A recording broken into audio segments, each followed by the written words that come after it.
One of the first things that I do when I get a new smartphone is make sure that I know that there's a compatible case for it that'll offer the protection that I want for a phone like this, especially in the case of the Pixel 8 here, which has a glass back. For me, my go-to case as of late has been from a company called Spigen, and this is going to be my review of the Spigen Tough Armor for the Pixel 8. I'm Wanderer001. Let's get into it. The Spigen Tough Armor is broken up into 3 separate components. You have the first being the polycarbonate outer shell. This is pretty much just a rigid plastic that goes around the outside of the phone to offer it some rigidity in case of a fall. You also have a nifty little kickstand that's built into the back, which is why I've really come to like the Spigen Tough Armor, as it offers this little extra bit of convenience. Coming around to the inside of this, you can see little branding information there. The one thing I'm a little leery about with the Pixel 8 variant is this piece up here. This feels very flexy and not as thick as it was on my Pixel 5's Tough Armor case. But time will tell. And I had the Pixel 5 case on there for the entire life of that phone. This is a 3-part system. So the second part of the 3-part system is right here. This is our rubber TPU material, which is pretty much thermopolyurethane, fancy term for rubberized plastic. What this is going to do is be a shock absorber for the phone if it happens to actually fall. And I will say, I dropped my 5 quite a bit and it withstood quite a bit of abuse. Here you can see a little channel around the cutouts for our camera and LED light, and a nice channel up there offering you separation from the bumper and the camera housing. If we flip this over, if we bring this up and kind of try and show you in the corners there, that is the air cushion that Spigen likes to talk about, meaning if this hits an edge, there's a little bit of space in there, allowing the phone case itself to absorb any pressure rather than that being transferred to your smartphone.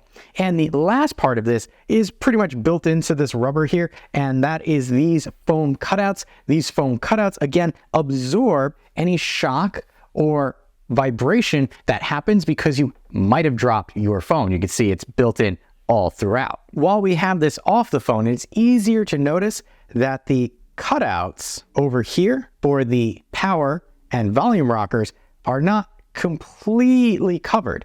They will be covered when the case is there, but you will get some dust encroaching from there. Just wanted to bring that to your attention. With that being said, how to install? Very simple. I would start with the camera bump up top, get that situated first. You can see it right there, and then just push the rest into place, after which simply take your rigid polycarbonate, stack it on the back, and pressure place, and now it's locked in. You'll hear little clicks, satisfying locking sounds letting you know that it is in place. The back plate here does come in several different colors. One of the reasons I liked the Tough Armor is if we kind of look down there, it almost brings the back flush with the camera housing, so you don't have to worry about, if I leave this on a flat surface, that it's going to be leaning heavily on the camera equipment in the back. Even though Pixel does have built-in protection around that, this just means I'm less likely to get snagged as I'm pulling it in and out of my pocket, because this helps keep things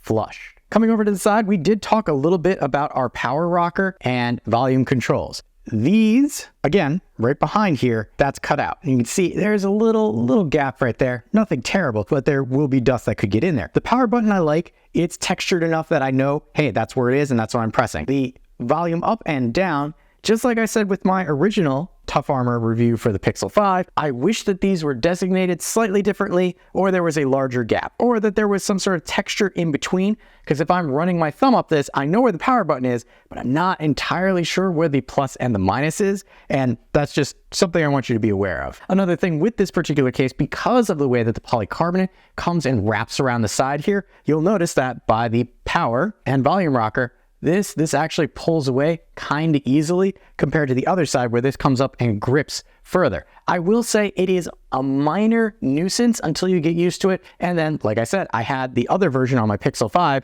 from the day I got the phone till the day I got my Pixel 8 here. So it is going to do what it's supposed to do. It's just a piece of information I want you to be aware of. As we move our way down the back, I mentioned it does have a little kickstand right there. If we place this, it's going to give you a nice viewing angle. However, if you try and do the viewing angle the other way, that's really going to give you like this really deep view. Could work for some people, but just know, little kickstand, nice that it's there. Replaceable if lost. On the bottom here, we have very large cutouts for our speaker and microphone area, as well as our USB-C port.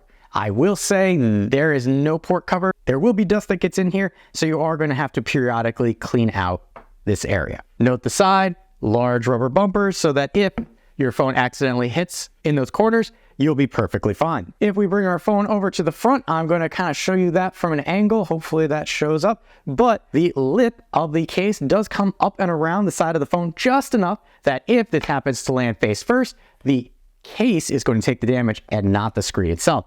The only problem with that is as you move your finger across the screen, you are going to feel a little bump on either side. It's not enough to stop you from scrolling, but it is a noticeable pause when scrolling. You might have noticed I also have a screen protector on my Pixel 8 here. So yes, this case is compatible with a screen protector. One important factor when looking at our cases is, well, Pixel 8, you can wirelessly charge it with the Spigen Tough Armor case. As you can see right there, charging.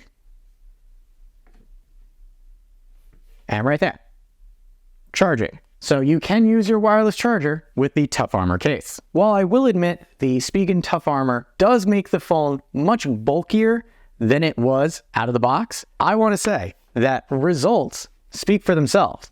This is the Tough Armor case that I had on my Pixel 5, which I use every day, which I use for reviews. And let me tell you, it has fallen out of my pocket on concrete, on asphalt, over rocks, and you could see the Tough Armor case took the beating instead of the phone, and my Pixel 5 is still functional and usable and almost in pristine condition thanks to this case. So if you haven't gotten the idea, I strongly recommend the Spigen Tough Armor case to protect your investment in your new Pixel 8. If you're looking at a case for your Pixel 8, what case do you recommend? Let me know in the comment section below. If you appreciate the time and effort that goes into making a video like this, make sure to hit that like button to help other people find the video as well. If you like what I'm doing here and would like to be notified of my next review, hit that subscribe button. Still not sure about the Tough Armor case from Spigen? On screen now are two other Spigen case reviews that I did for my Pixel 5 and my wife's Pixel 4a 5G to help you make an informed decision for yourself.